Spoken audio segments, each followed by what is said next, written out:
There we go. Hey everybody, welcome to the Quick Draw. I'm your host Mike, formerly Ornery Gun Guns. Here with me is my other co-host John. He is at Community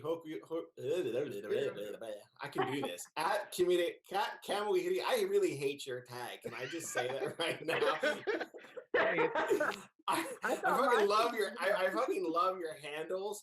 I hate your tag. Kamui Hirioku. There we go. All the time, so I'm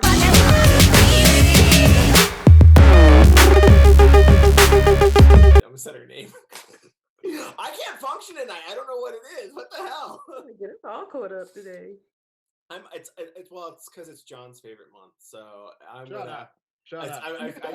I feel awkward being the only white guy at the show tonight. So, You turning red too. That's a color. Back up. all right. So now that I've totally fucked that up, let's carry on, shall we? So John, who do we got with us today? Our guest today is Mrs. Pinky. She is can I say comrade? Comrade's a bad word to use. She's like Kami, that's not good. She's trying to convince people that she's not an old Russian white guy, so maybe comrade isn't the best choice. Yeah, no, that would be bad. I was gonna say, but she's our friend on Twitter, and she's also my compatriot in suffering the slings and arrows of leftists who apparently can't figure out that we aren't white. Apparently, that's the start. But oh my god. People don't believe me when I tell people that John is black online. People are like, they don't believe. They think it's a sock account. They think it's a white. They think it's another account that I run. Like you. It's like you guys want You're your that good. You run a black account. You need a token black guy, but you can't even find that guy, so you just pretend to be one. I'm like, no.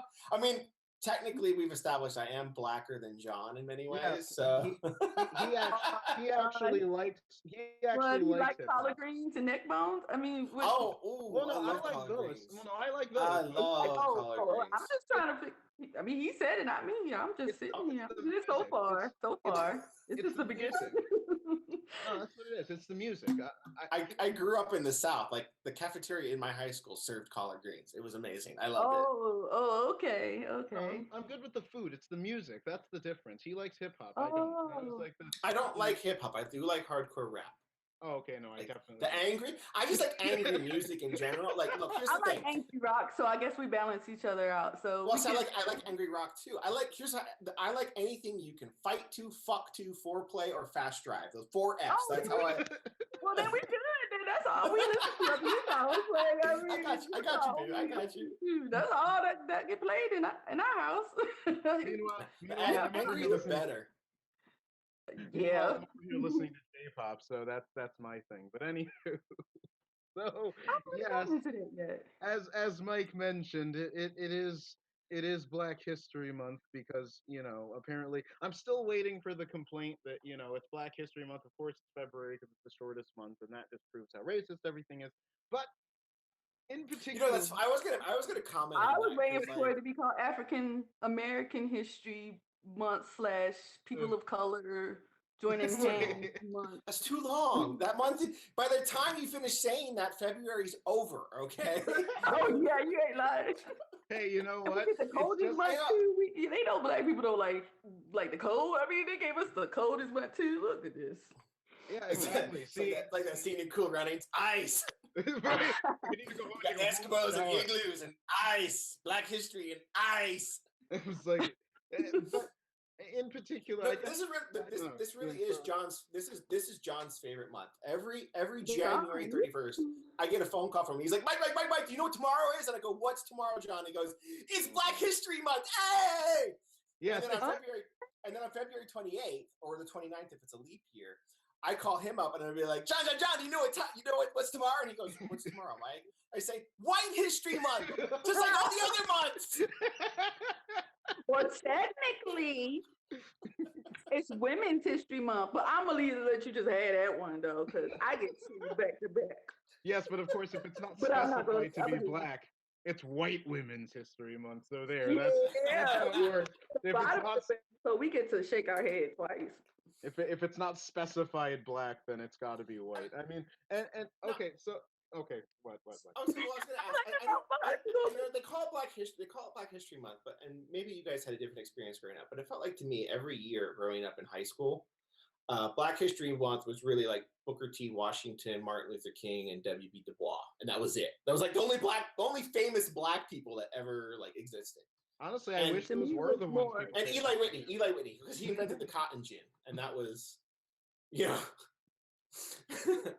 like that was a big deal back then. You know, white people were like, yeah, that was a big deal because it was interchangeable parts. And somebody's like, no, I think he was trying to end slavery. I think he was trying to replace the slaves. Or maybe he would just didn't want to pick cotton. I don't That's what I'm saying. So I didn't have to like. Well, maybe if I invent a contraption that does what slaves do, they'll stop using slaves. Yeah. Well, unfortunately, see, here's the thing. That sounds like capitalism, but don't tell nobody. Right. I would like Black History Month more if it actually dealt with Black history. But Black History Month basically is just the let's. You just said don't deal with Black history. No, you didn't. No, tell it's us. not. It's shit on the white people month. That's really all it is. Don't you know?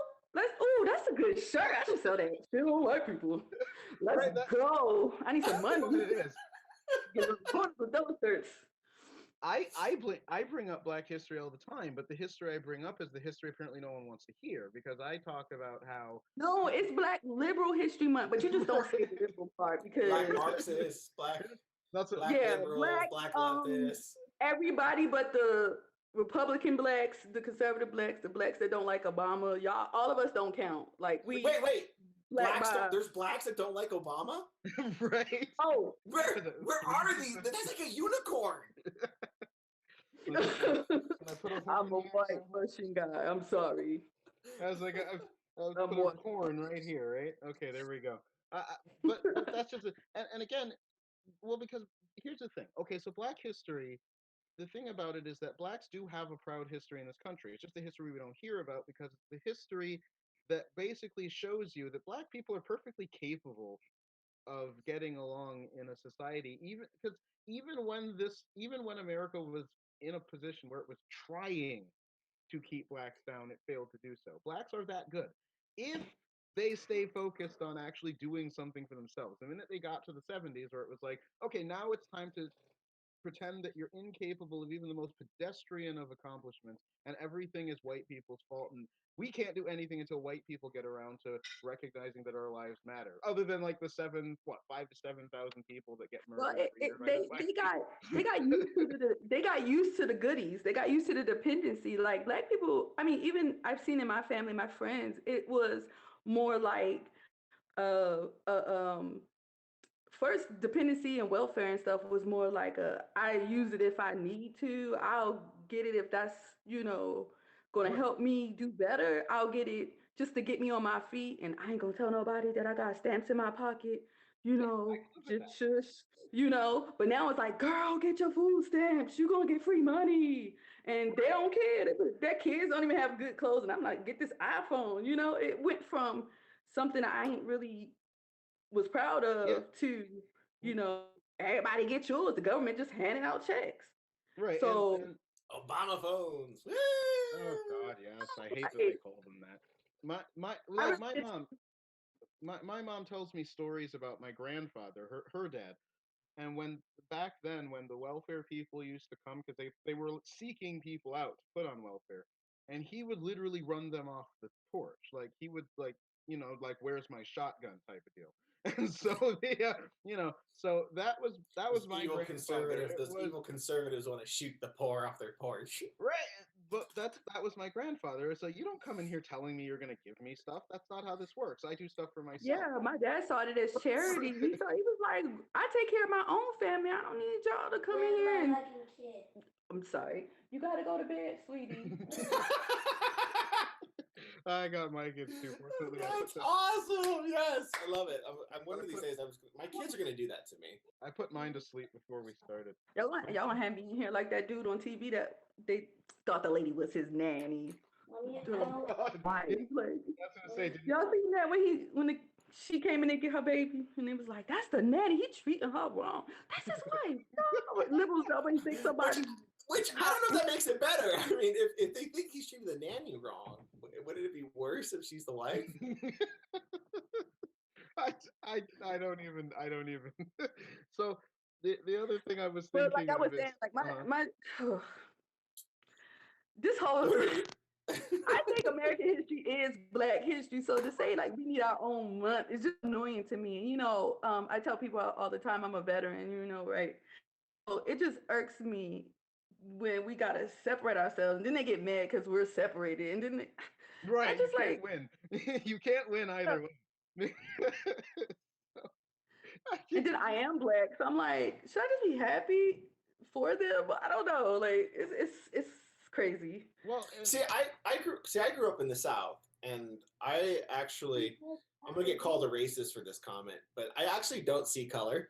Like, because microaggression. I know it's a microaggression, and I'm racist for not seeing race. It's weird, but it's. I mean, I see color, but I'm not gonna let it affect my decision. I mean, I see you a white guy, Joe. I'm not gonna be like, oh, no, you white. I mean, I know, but I mean, I get so used to being around different people because Florida is so diverse that it's just like, oh, you Florida now, I gotta judge you. No, I'm just kidding. Yeah, well, I'm used to that. I mean, Jesse Kelly gives me shit all the time on Twitter for that. Oh, him. Yeah, he a Marine though. I got him though. He eating crayons. But I mean, like you grow, you know, when you grow up in a state like Florida, where you know you've got Haitians, Argentinians, Cubans, Bolivians, Jews, you got everybody. It's like the last thing you notice until, ironically enough, until everyone starts self-segregating. Like that was one of the things I always thought was really weird in high school is like we were about 50% Black, 40% white, and 10% everything else in my high school. And it always seemed really weird to me. You'd go into the cafeteria and then there'd be like all the Black kids sitting on one side of the cafeteria and all the white kids sit on the other side of the cafeteria. And I mean, there was some intermixing, but it was kind of interesting. Like the Black kids that sat in the white kids group were all jocks. Right. Like they were all on the football team. They all had their Leatherman jackets and everything. And then the nerds. And the nerds and the kids that were like really intelligent and educated. And then like all the white people on the Black people side were like the wannabe. Can we say wiggers on? Is that allowed? The way I see it, why not? I was basically, you know what you say. Exactly. Yeah, dude, there was a guy I knew in high school. We used to call him R. Kelly because that was actually his first initial and his last name, and so I suppose it's rather fitting. He wasn't peeing on nobody. He ended up getting me. Oh, I said I hope he wasn't peeing on nobody. Hey, if she didn't want to get peed on, she'd move. No, he ended up getting. And she was only how old? She was smart. He was actually charged with criminal sexual conduct with a minor, so you know. But nobody meets. Wait! Your friend was? Your friend was? He was, yes. So. Wow! I'll never let that go. So he wasn't peeing on anybody, but I don't know if you want to take that as a step up. But but you know the thing about the self-segregation I think is important because it's one of those things where like it's only bad when white kids do it. Like that's a double standard that always exists. Is that you know, again, take someone like Richard Spencer, who his ideas are idiotic. I get it, but the thing is that he has one point, you know, which is that why is it that you can't take a hit? Well, that too. Tribalism is okay until white people do it. Then suddenly we're supposed to say, oh no, it's only racist when white people do it, not anybody else. But and my thing with people like him is at least I know where he's staying. I mean, I can, you know, duck and dodge him.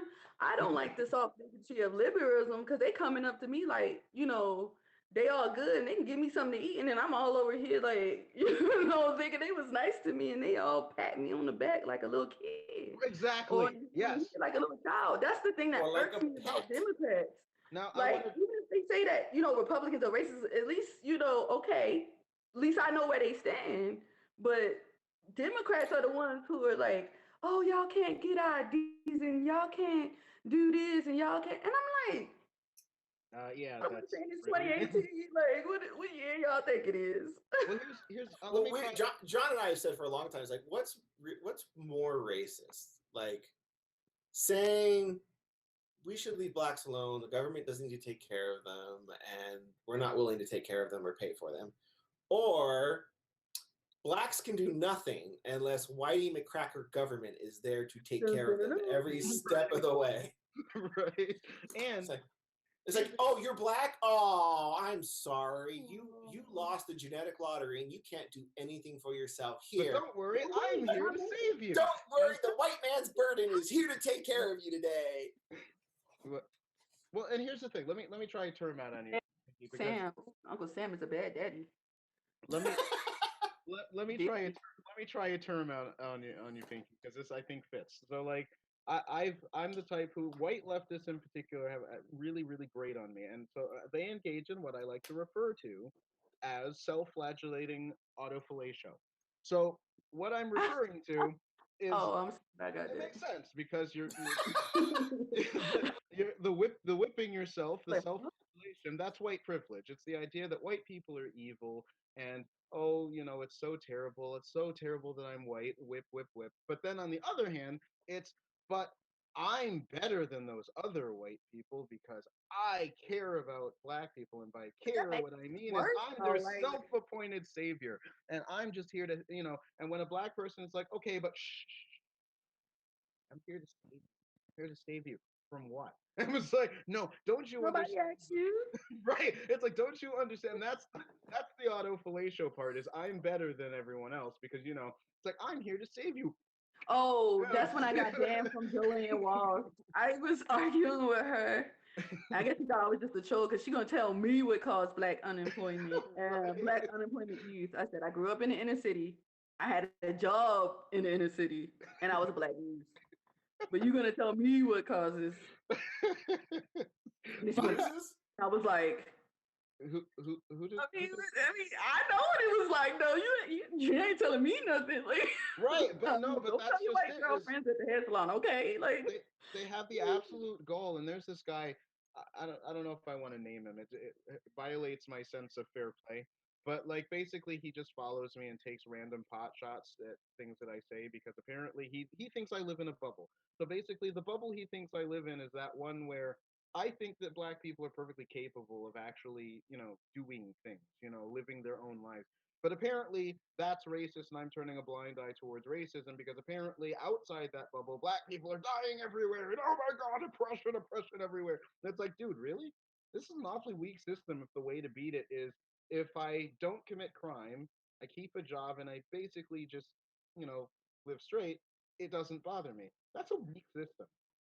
It's a weak system. Well, let's just flip it on them though. Let's put it back on them. Let's say, okay, let's say for the sake of argument that white people are doing everything. White people are doing everything they can to oppress us, and they trying to take us out.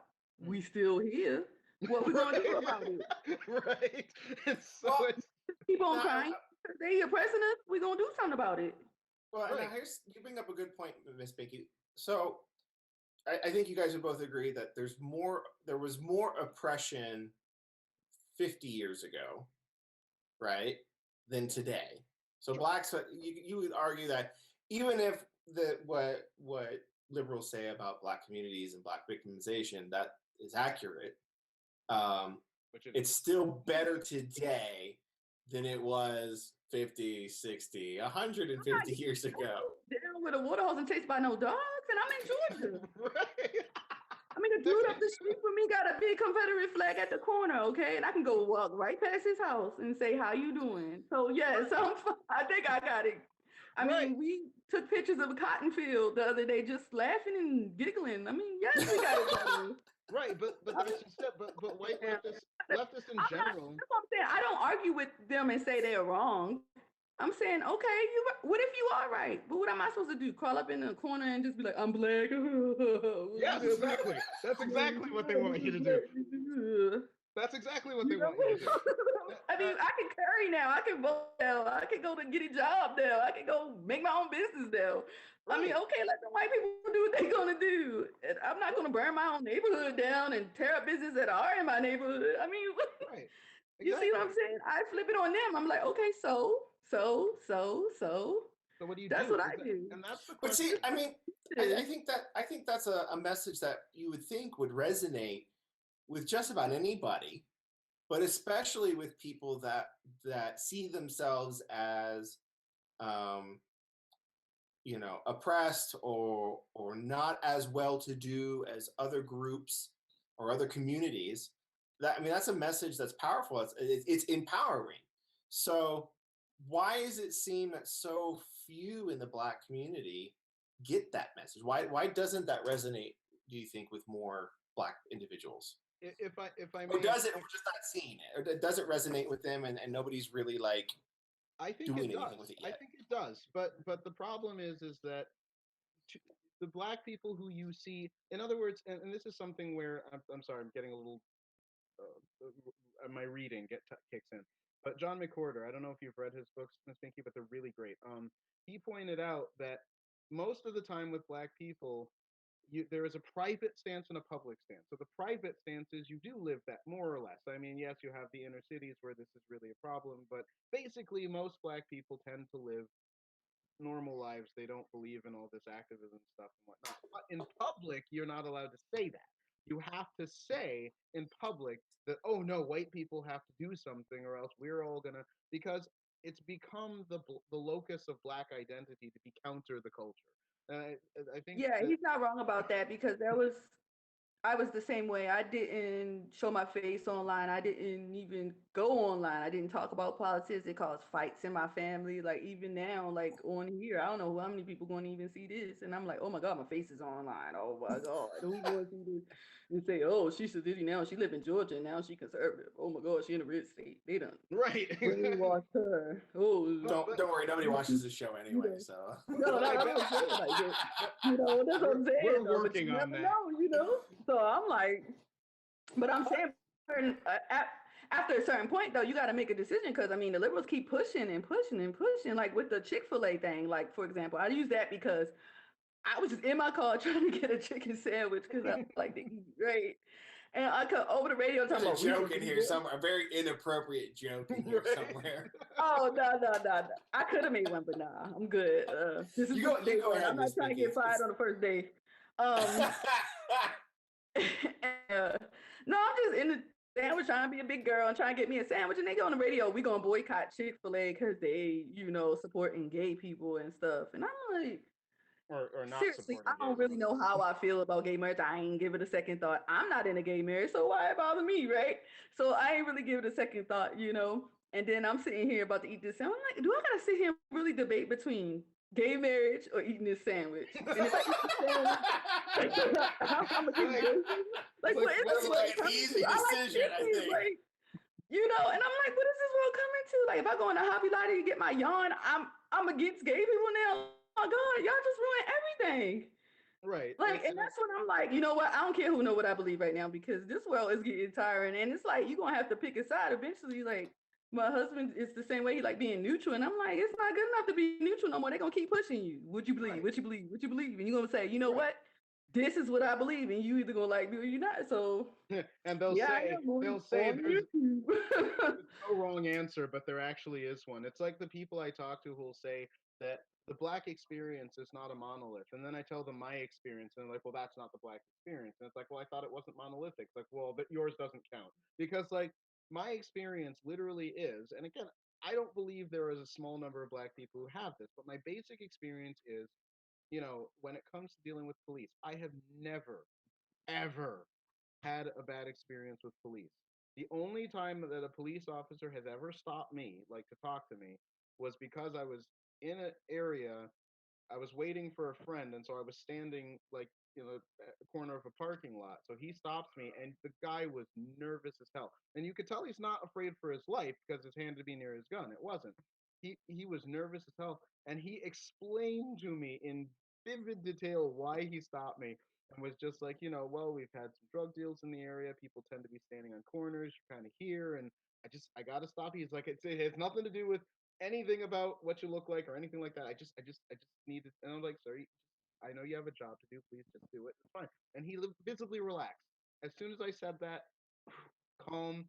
and I knew what it was bothering him. You played the black card on him, John. You didn't even mean to do it, and you played the black card on him. I mean, I also think liberals just throw so much out of proportion, and I don't know if it's the media, CNN, or whoever's playing into it. Because, like, even let's say, even if you was in that situation, I don't think it's big enough to be like every cop is out there on the street shooting us all down and like just blowing us all away. Like, how we get Obama? Like, it doesn't add up, you know. Well, like I've had experience with a black that got on.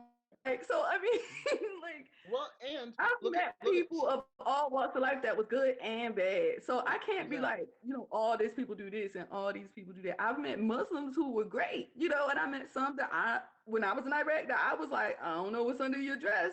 I'm gonna have to check, you know. So I mean, you know, I'm being serious. So I mean, that's the truth. I'm not. I mean, you know. So I feel like sometimes the rules take one experience. Like a dude might wink at a girl, and she's like, "Oh, men are like, oh, look at that." Like, no, maybe he has something in his eye. I mean, it's like with the Muslim one. You don't know, like my best Samuel L. Jackson push is like, say Allahu Akbar again, say it again.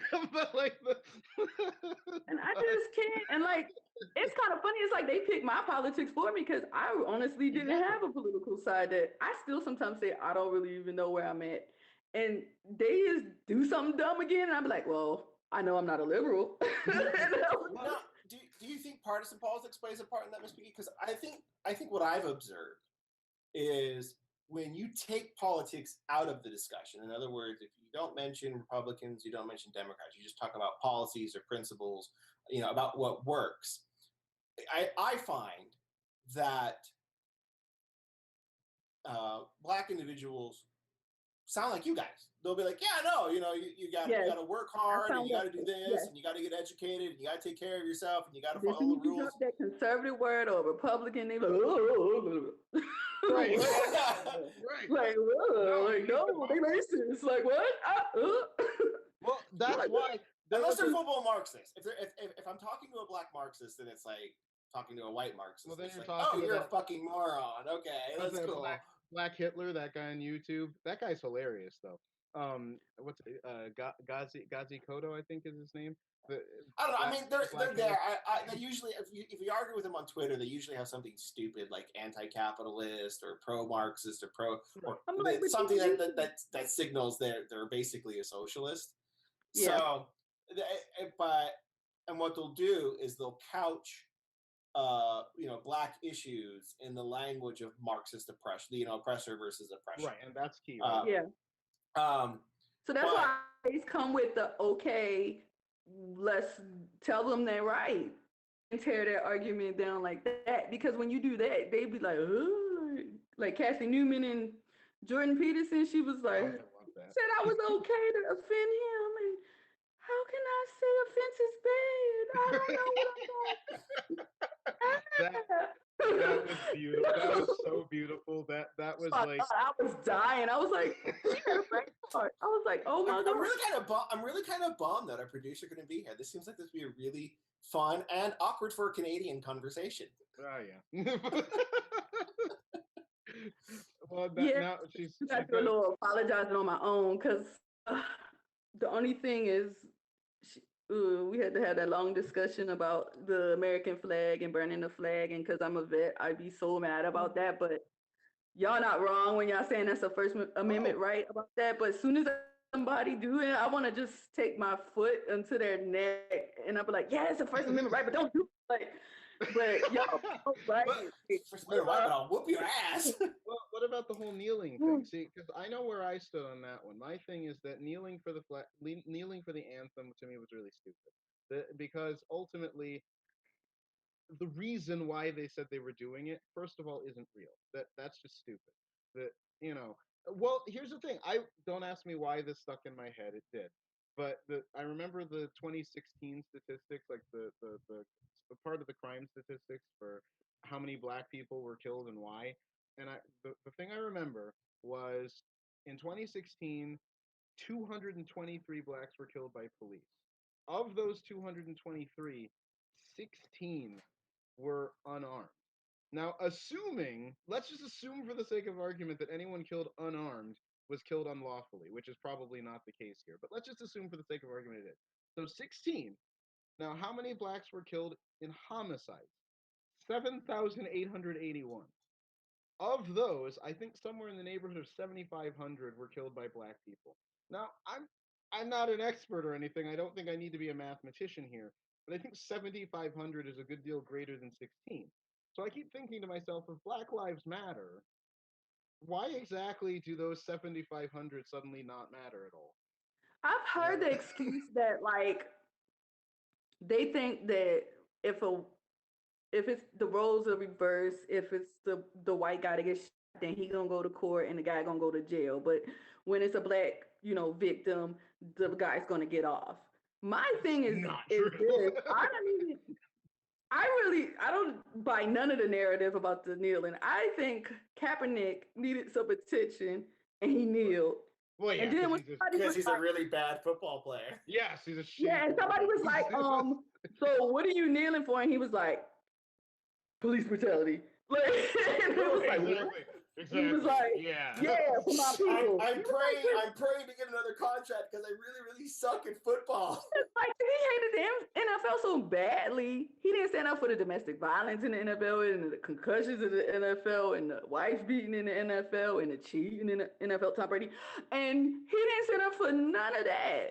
And I was like, okay, but you kneel for that, but your boy couldn't wear cancer for his mom. Right. It was, and the police get shot and black to do it. Football itself, like it was just like he just went like all the way over here. Right. And because they was like, "What you kneeling for?" And he was like, I was really tying my cleats, but I got to come up with something. like, I'm like, what? Like, police brutality? Yeah, that's it. It's totally that. I mean, so it was on the doll where the police officer brutalized you, Mr. Kaepernick. Now, don't get me wrong. Like, look, now this is Donald Trump, right? It's like y'all people act like Donald Trump never been in TV like for the last 60, 70 years, right? Well, not that long. And so when he be saying stuff, everybody's like, "Oh my God!" He said, "Have you met the guy?" It was like this is Donald Trump. It's like people call him racist. Him. Like I think even Donald Trump was surprised he won. He was like, "Huh?" Right? Like, what? She was like, "I didn't sign up for." Like. Yeah, people, I don't know. The whole NFL thing to me, I feel like it was like Kaepernick just jumped. Was like, you know what? I ain't making no money, so I'm gonna go with this activist.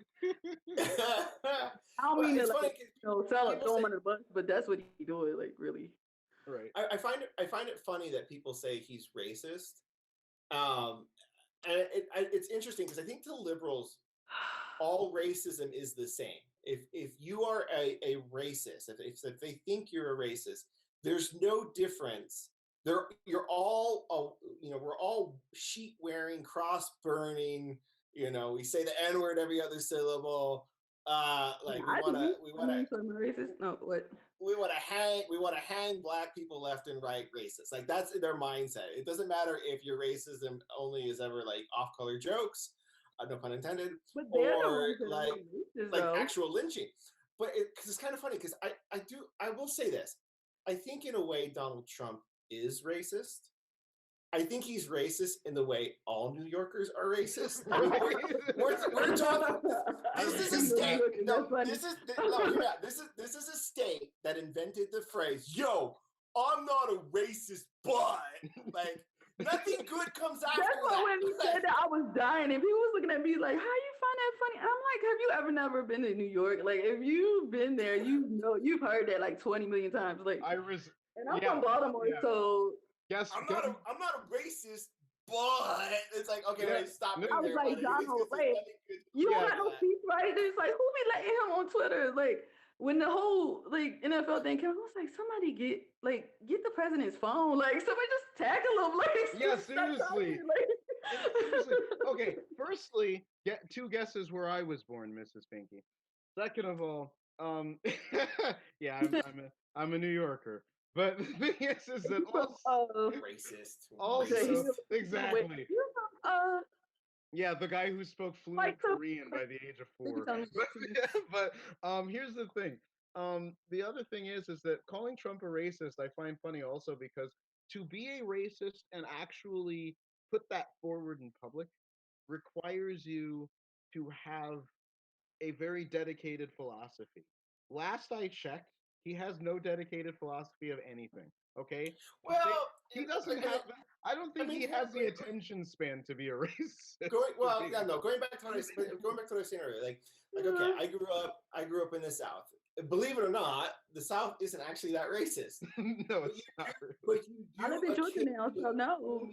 Yeah, you do occasionally meet the dumb bumfuck who like says hateful, mean, angry things, but that's a minority, right?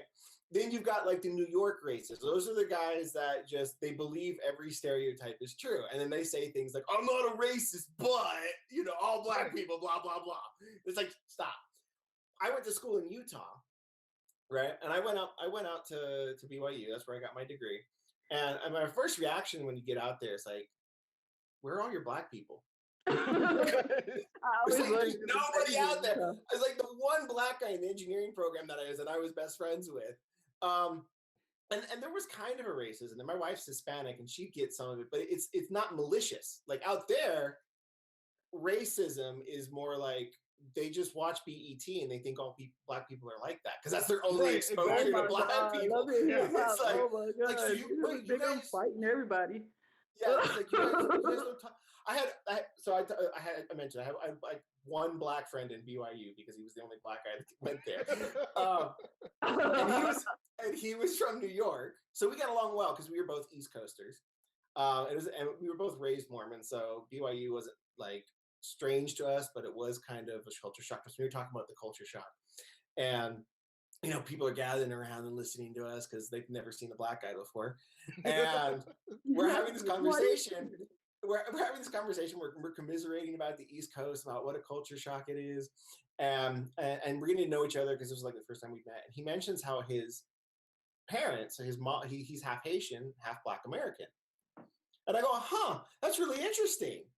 Because those two don't usually get along very well, and all the white people are looking at me like, all the white people are looking at me like, why wouldn't they get along? They're black. And somebody actually asked me the question, like, wait, why wouldn't they get along? And my friend just kind of shrugged. He's like, right. And I'm like, they all look at me and they're like, so why wouldn't Haitians and black people get along? I'm like, oh, because Haitians work. And my friend's jaw drops. But everyone else looks at me and they're waiting for him to like cold clock me. And then he just laughs and he's like, no, he's right. It's true. Yeah, depending on it's funny. Like people are so sensitive. Oh my god. No, because when I worked at a realty company in New York City, and I'll tell you right now, do you know how many white people were in that office? One. Where? Everyone in New York City. This was a realty office I worked at. There's one white person. Everybody else is black. Not one of them outside of myself was American. Like every one of them is Jamaican or Guyanese. And it's just like, oh, I love my Jamaican fans. Those are some crazy people. But they're good crazy. I tried to pick up the accent, but I'm not I didn't do too well with that. But like but here's the thing. I just find that as a general rule, and again, it's interesting that you have that history with that friend because his background more or less fits mine. Because I'm also from New York. I have a type, John. I'm half I'm half Ugandan and half Black American, and my parents didn't get along either. But like the so that's for off air, damn it. Yeah, well, it's only gay if you make eye contact. Let's just establish that rule. And my safe word is keep going. You should change it one of these days. But the other thing, honestly, though, that I want to hit again because honestly, it's an important thing to me is again the way that the left approaches this issue because again it's pigeonholing, but like you said about how they think every racist has got to be a cross-burning Klansman. And of course, it wouldn't want to occur to them that a racist can also be a paternalistic, condescending prick like they are. There's varying degrees of ignorance. Like some people are just ignorant. They've literally never met a black person in their life, and you're like, right. And then you introduce them to their first black person, and they're like, they have all these questions, and they don't realize, hey, half of those questions are really offensive to black people, so don't ask them. Or what? And what were you saying, Ms. Pinky? Oh, I was like, and sometimes the most racist stuff you hear is from black people, and they're like, oh, but racism is now about having power and blah, blah. Oh, y'all moved the goalposts, but you know dang well. Like, no, I know that from experience. And I'm talking about family members here. I'm not talking about like strangers I don't know. Like the racist stuff I've ever heard came from my own grandmother. Like she used to live in the South, and I had to do reports for Black History Month. That's why I wanted to talk about Black History Month. I was like, so grandma, how was it in the South living during Jim Crow? And she was like, well, as long as you stayed on your side of the train tracks. I'm like, grandma, that's the problem. Like, what do you mean your side of the train tracks? I thought she was gonna say something way worse. Like, yeah, like, you know, the no, she her racism was the weirdest racism. Like she thought doctors should be white guys. Like she didn't trust like a black doctor. Like she thought that was a white job. Like her racism was really weird. Wow. Like, yeah, like my mom was she didn't have a lot of education, so like she thought she really thought a welfare check was like a free check. Like she really taught my aunts and you know that like the government is giving away money, like literally giving away money, and like go get not their money. Well, she's not wrong. Just giving away our money. She's just omitting the part where the money comes from. Yeah, it's not the money tree. That ain't her problem where it coming from. She just knows a check out there. She gonna be lining up and getting it. Like, go get your money, girl. Like, I was like, grandma. Oh my god. Like, well, I guess it varied. You know, it varied. I mean, like honestly, I don't know if you're much. Well, I don't know if your grandmother is what her age is, but basically, you know, I got just weird family and weird stories. Like, oh my god, people think I be lying, and it's just like, oh no, I'm not lying. Like, no, she's unfortunately she passed away at a young age, but she just didn't have a lot of education. Most of her stuff was more ignorance than racial. Right. But I get what you're getting at, because when I was in elementary school, I spent a lot of time around Koreans. I spoke Korean, and so that being the case, a lot of the black kids, like, they beat up the Korean kids constantly. And not only that, but you know, I was you're a gook lover, blah blah blah, you know, that kind of thing. And it's just like, okay, see, here's again, but we're not supposed to believe that's racism, because of course blacks can't be racist because power, whatever power. When I first heard blacks couldn't be racist, I was like, that's a pretty recent development. I mean, I feel like it was always understood when I was a kid. Racism was saying bad words about people, and certain bad words, and not liking them because of a certain color. Like that was racist. They do that with language, though. They keep moving the goalposts and coming up with all these buzzwords you can't keep up, and they hoping that you get confused so they can trip you up. Well, because they're escape hatches. They're escape hatches. The idea is to place the white man as the oppressor, and no matter what you say, he's the oppressor. But that makes him so, like, up here, like, so powerful at the same time. Like, if he can do all this stuff, ain't you saying he better than us at the same time? Like, exactly. That's a good question, because the thing is that's exactly what it's saying. Oh, that's people can do all this. What you saying about me? Or I can't oppress people? Like, what? I can't do it. Like, no, I'm just kidding. But the question these people black people can't oppress people. That's because we can't tell people in that is not. It was but like, here's the thing. Because nobody wants to answer the question of, if whites are that oppressive, how are there any black people that they miss? Because again, they say, well, not all black people have the same experience as you. Why? Why not? Why do I have a better experience than them? If the system is so oppressive, and I'm literally thumbing my nose at it because I'm asking it, if you're oppressive, do something oppressive so I can see that, and I get nothing. Why is that? Is there a reason? White guilt. Is there a reason that we got bored with oppressing you guys. Like, it was just like, what do you mean, you guys? No, you people. Like, what are you saying?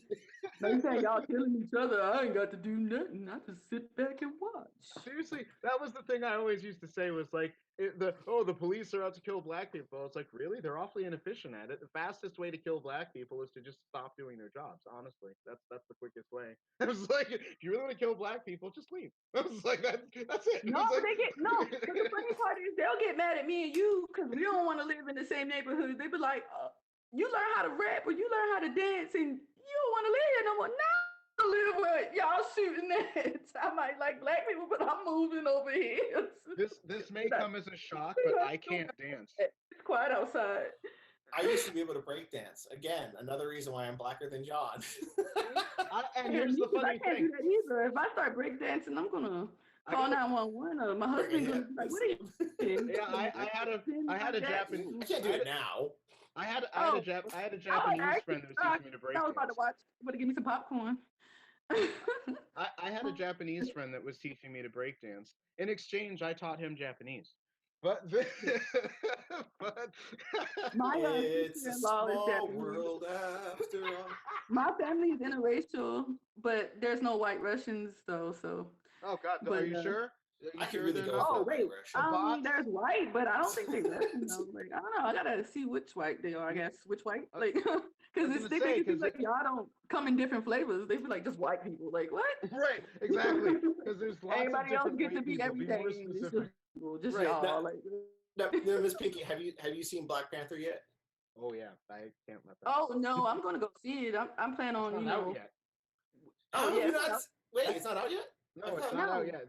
I thought it was like a special preview for like black people. Like you could watch it earlier. Oh, well, in that case, I was definitely not invited. I mean, it's got. I heard it has the first black protagonist. Conservative. I'm just gonna mess up their whole worldview. Like I'm gonna have my fro and my natural hair, and then they're gonna be like, "What?" I'm like, "MAGA," and I'm gonna run like. Like MAGA.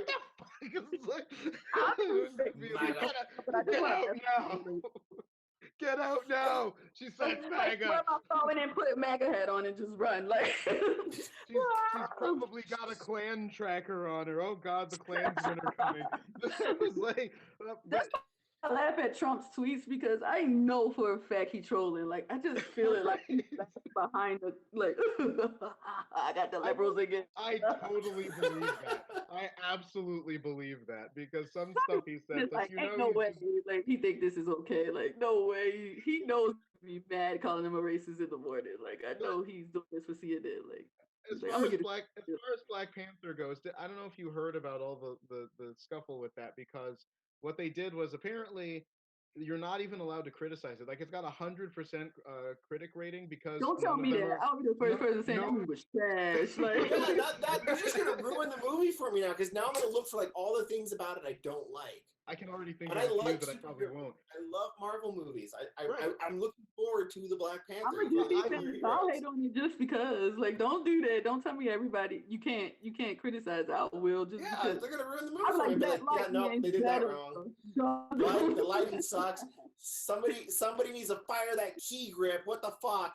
Plus, here's the other thing. Here's that double standard about what the word diversity means. So there was article I think it was somewhere that was saying that it's got the most diverse cast in movie history. I was like 90% of the cast is black. How is that diverse? And they were like, well, some lighter than other. I mean, well, maybe no, because that's how it works. Men and women. I don't know. You have to understand. All diversity means is that not much of the cast is white. That's all that means. Because again, the cast could be all black. In there, the dude who played Caesar. I'm sorry, that's my boy, dog. Lord of the Rings, baby. Everybody else like Harry Potter, but I love Hobbit. You know, Andy. Lord of the Rings he guy played too. Caesar. And he's the only person who ever played an ape.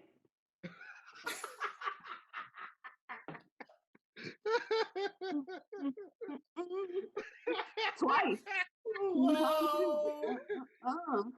I was like, honestly, that was no, but they be acting ridiculous about it. Like this movie is revolutionary. You know, Wakanda is not real, right? They wish it. Like, I mean, I want to act like I'm mad too because they got money and it's Africa. I mean, I am black, but come on, y'all. Y'all doing too much. Like, it's revolutionary. This the best we can do is make a fake Africa. Like, Yeah, no, Some, no, it was not like somebody, rude, not somebody nothing. was talking This about on is Twitter like Wakanda like it was real, and they were like, they're like, see, black success, and they're like, it's not real, guys. Don't point to the fake Somebody lime tree as said- the only example of black success. That's a bad thing. It's gonna make you look bad. Yeah, they said Wakanda was an example of what we could if we wasn't colonized by white people. I was like, do y'all know who Walt Disney is? Like, you know who owns Marvel? Like, I am a Marvel fan, so I know who owns Marvel. Like, I know where, you know, I know what Stan Lee looked like. Like, do y'all know who Stan Lee is? Like, Wakanda is one of those places that I swear it was inspired by the Nation of Islam. I don't know if anybody knows this, but the Nation of Islam apparently believes that like there was a time that all people were black, there were no other people, and some guy, I shit you not, they call him the evil scientist Yakub. I looked that one up. And apparently he bred white people and every other group of people out of that because he wanted a race that was, and I quote, diametrically opposed to the black man. There's no space between black and you man. know, Apparently that. Isn't that right? That's almost like, okay, that is like the mirror image of the old Protestant belief. There was an old Protestant belief in the 1700s that basically said that where black people came from was God didn't like Cain. And so yeah, that is all Protestant. It's funny because it gets attributed to Mormons a lot because a lot of Mormons were Protestant converts and took it with them. And then the whole like no Mormon the whole thing where blacks couldn't have the priesthood for a long time was kind of attributed to that, even though that wasn't the case. But it actually is from a Protestant belief. It was a Protestant cultural belief, and it was used to justify slavery. It was used to justify segregation. It was Ham. It was one of the sons of Noah. Right. Right. It was the son of who married a Canaanite. He married a woman. He married a woman from Canaan. Which they were the descendants of Cain. Yeah, But Cain had the mark, and the mark was supposedly black skin. And then the mark was instituted on Ham's descendants because of his, I guess he did something to piss off Noah or something. Oh, because he exposed Noah's nakedness. That's right. He exposed Noah's nakedness, and so he was cursed. Jokes on them because hey, I love this skin. I don't get sunburned. All right. That's a hell of a mark, right? I mean, I don't know. Blush, no one can make fun of you. Another reason for blushing. Though they say 1 minute, oh, I love the skin I love being black, but then they say, oh, let me throw this fake hair, and then you can't wear our hair braided like this, but I'm gonna be like Mary blah, and I'm gonna be on like. Yeah, and kind of culturally. Like with it, I mean, that's why I say they drive me nuts because you can't pick one thing that they're not contradictory about. Oh, because they're totally contradictory. Because the whole point, the whole point is to be able to say black people are victims. Black people can't be racist. And I can't be a part of it. I'm not. And I've been to. I can name a bunch of stuff that I could be like and crying about. Yeah, but I don't. What did that gain me and my family? Nothing. Well, you know? So how does that? How going back to politics? How do you get the black community to kind of adopt that mindset politically? Because like we said earlier, it seems like culturally the majority of black people agree with that mindset. It's just you have to take the politics out of it and not talk about conservatives or Republicans. I think we would have to play their little word game, like y'all said, take the word conservative and Republican out of there and get them to realize that I'm a radical. He put up the. Oh God! You have to get them to realize a lot of the core beliefs, because a lot of the Republican beliefs were black culture. That's what they don't understand. Like Reverend Dr. King and the Republican beliefs were in the black community, were of the black church, and they keep holding on to hope that Democrats are gonna save us one day. Like Democrats, if you need them, eventually, if we keep on voting, they're gonna eventually fix what they ain't never fixed. Right. Well, not only that, you don't like Republicans, but just try something different. Like, okay, if Republicans do it, then don't try them no more either. Like, but you're gonna keep trying Democrats, and you see that they're not doing nothing. Yeah, and that's something I find interesting. It's terrible. If you look at Mormon church history, because Mormons didn't have any friends in the government. in the early days of the church. So they actually and they had a tendency to vote in blocks, and that made them really unpopular because their headquarters were in the South, and they were all like, yeah, we don't like slavery, and we're going to vote against it. And by the way, this is the promised land that God has given us. So bye. It did not make them very popular with their slave-owning Southern neighbors. And it got to a point, though, because they were being so mistreated by the government that they actually started like organizing their voting blocks. And so, church leadership would say things, okay, if you live here, you're going to vote for this guy. And if you live here, you're going to vote for this guy. And you all got to vote this way. And you over here all got to vote this way. Like, you would think blacks would do that too. Like, right now, what is it, 96% Democrat? People are trying to do, but even that's not working. It's like, I don't understand, what is this, like, hypnotist thing that liberals have on. I don't know if it's because they not delivering on none of the promises that they promising them. Right, exactly. So I honestly don't know. I'm not a liberal, so I can't pretend to think like they do. But think of it this way: even if you were purely cynical, even if you have no ideology, you have no political belief, you just want to get yours, right? If I'm a black guy, I'm thinking to myself, okay, I'm going to get all my neighbors, and I'm going to convince them to vote for this Republican over here. Yes, I know we all vote Democrat, but here's the thing. We voted for the Democrat. They didn't give us anything.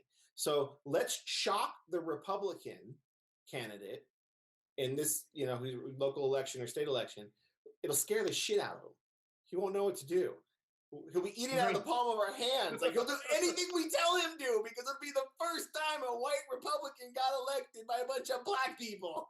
Well, that's kind of what they did to Jones down Alabama with the whole Roy Moore thing. That's what liberals do, white people. That's why they pretend to like black people, because they ain't doing nothing for black people. So obviously he's like, why are these white like Nancy Pelosi on them? They care about black people. I put that on black people, though, because the thing is that black people's votes are pretty much set in stone.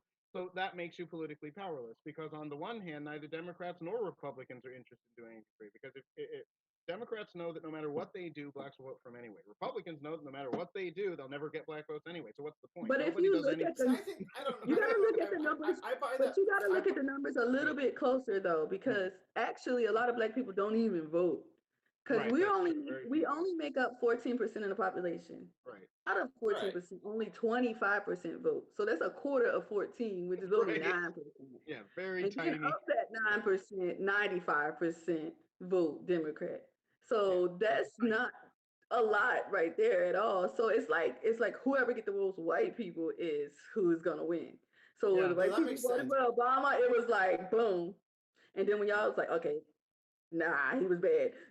Trump, and it was like, so it was like Davey, and then that's when the white people be like, but y'all voted for Trump and y'all voted for Obama, so don't be blaming y'all. I think, John, to your point, it's not that the Republicans know that no matter what they do, they'll blacks will only vote for Democrats. I think it's more like what Pinky was saying. It takes a lot of effort it takes a lot more effort on the part of the Republican to even get a black audience to sit down and listen. Right. So they got to go through all that effort, spend all that money and time and energy to get a black audience to listen, just so they might vote, just so a few thousand, right? That may or may not tip the scales. I'm more worried about just getting the base. Like, if you looked at what Cruz was trying to do until Kasich came and was doing whatever he was doing, he was more getting the grassroots people. Hey, he had a very important message about how his father, the mailman, was a mailman. I always joke that I say that the mailman knows why I look at stink every day. He knows. He's like, she gonna look at me stink again. I'm like, yeah, Casey. That's I do Ohio now. Like, like Ben Shapiro said, oh dear God, no, not John Kasich, no. But I will say this. I see him on TV, see his tweet. You just see me typing. Well, one thing that's important to me. Because it's your fault. Like, shut up. It's y'all want to blame somebody? America, blame John Kasich, governor of Ohio. Blame him. Like, don't blame him. One thing that I think is important to understand is this: that for black people at this point in history, and probably about as long as either one of us have been alive, there is nothing whatsoever left that white people can do to improve the lot of blacks. Nothing whatsoever. Every problem black people Y'all have can even only be marrying solved. us too, and that ain't work. I mean, Right.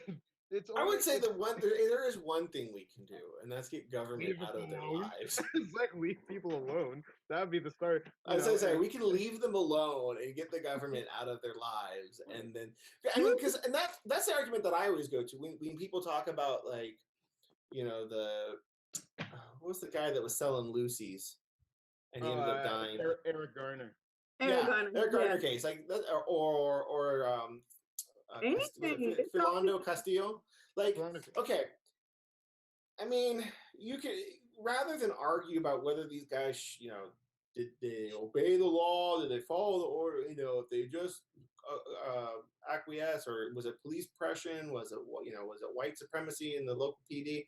Like, cut all that garbage out. Okay, here's the fact of the matter: if it wasn't illegal to sell loose cigarettes, which is a dumbass law, I know, right? But if it wasn't illegal to drive with a tail light out, because who gives a fuck, right? Like, these guys would still be alive. They'd still be alive. Like, there wouldn't be two dead guys, if these laws didn't exist. So just get the government out of black people's lives, and they'll be fine. They'll live. What's funny is they don't like Trump, who is in charge of government, but they want government in their lives. I'm like, but ain't government Trump? Like, what? And that's really what they should be teaching in Black History Month. Is like, dear black people, every time your life has sucked, it's the government's fault. Right. Let's look at slavery. Why did slavery exist? The government. Let's look at the Tuskegee Airmen and blacks being experimented on like lab rats. Oh, that was the government. Okay. And I can tell you about that one being a veteran. Police officers killing black people. Oh, government! Like, are you seeing a common thread over the last 250 years? Just go to the VA, man, and you out hating the government as much as we do. Like, you want universal health care when we be sitting here waiting 4 months just to tell us to stop bitching and stop complaining and suck it up like you did in the military. Come on, you waiting for 4 months and you got cancer and they tell you, nah, you just got bubble guts. Like, no, man. Like, well, I just can't with some of these people. Like, it's like, come on, you complain about your Amazon box coming late. That's the post office. Okay. Right. Like, I mean, everything the government does, you don't want somebody telling you about getting married. That's the government. Like, Uncle Sam is in everything and he don't know what he's doing. Right. And I think that where this is concerned, black people at some point need to rediscover what their ancestors did, because blacks in previous generations, I invite anybody, whoever is listening, but I invite anybody, there's a list, you can just Google it, it's an easy list to find. It's called 12 Things the Negro Must Do for Himself. It's written by Helen Burroughs. It was from, I think it was sometime in the 1920s. I remember reading this. That list is highly, highly important, because it shows that even if you thought that the country was oppressing you, newsflash, it isn't. But even if you thought so, your first question should be, what should you be doing? Not what other people need to be doing things for. No, you need to be doing something. That's the reality. You need to be doing something for you. If you're not doing it, the rest is not going to matter. Somewhere down the line, you're going to have to recognize that other people can only do so much for you. At some point, you have to do it yourself. And this is something nobody wants to hear. And the thing is, somewhere down the line, people have to deal with that. You cannot expect, like I said, the obvious one was Black Lives Matter. If the highest rate of black death comes from black people, then no amount of white people suddenly realizing Black Lives Matter, as if anyone can test that, is going to change. It's got to matter to us first, though. You can't say white people, respect us and we don't respect them. That's what I tell other women. Like, you can't expect me to respect you. You don't respect you. You got your boobs and shit all everywhere, and you're like, but don't touch me and don't see the hole. No, it's like that scene. It's like that scene in Blazing Saddles. It's like he puts the gun to his own head. It's like, nobody move, or the nigga gets it. It's like, hey. Oh my God, I know you're so funny. What? Like, so. Oh my God. I just want to say one thing as a black female, though, just to throw this out there. I don't know if you guys know this, but a lot of men don't know that the feminist movement was a white woman's complaint against their men. They were nagging their guys. Right. And when that wasn't working strong enough, they knew that they needed the sisters, and they tried to drag the black women in. Which of course they're like, what are we doing? What is this about? We got two things going on right now. We trying to save the black men who getting beat, and we trying to keep our homes straight. And they trying to segue the women in that. Now they got Viola Davis up there with her ugly face and the women. You know, and I'm sorry. I mean, you see her stuff. That's what she do. She just do the slave face and then take her makeup off. And, you know. Yeah, somebody from the Black Panther cast is doing that. But anyway, we're out of time, so we're gonna have to wrap up here. But before we do, of course, obviously the obligatory, we want to ask, where can people find you, Miss Pinky? I mean, they can find me on Twitter at Miss Pinky. They can find me Miss Pinky _NP at gmail.com, and that's about it. I don't really. There's no PayPal. We can't like just like. You don't have a Patreon or anything. Anyway, I have Instagram. I mean, it's still Miss Pinky.NP. Like, I mean, I'm not. There's no Instagram, no but on the toilet shot. So don't even think that's gonna happen. So. I'm sorry to burst everybody's bubble who thought I was an old white man. So if that was your thing, I'm sorry. We appreciate having you on, and we appreciate proving that you're not an old white man. That would be really awkward, I think. If we start talking about Black History Month, I was like, oh shit, there's a Russian on the show. We appreciate you on. We're gonna have you back on because tonight was a blast. We had a lot of fun. Yeah. I have fun too. Maybe we do this. We'll have to have you on when our other co-host is on, so you can make our Canadian friend feel awkward. Yeah. All right, folks. Be sure to follow us at @ornery_opinions on Twitter. And if you have any suggestions for guests, or if you want to give Miss Pinky a shout out, feel free to do so. And we'll see you next week. Have a good night.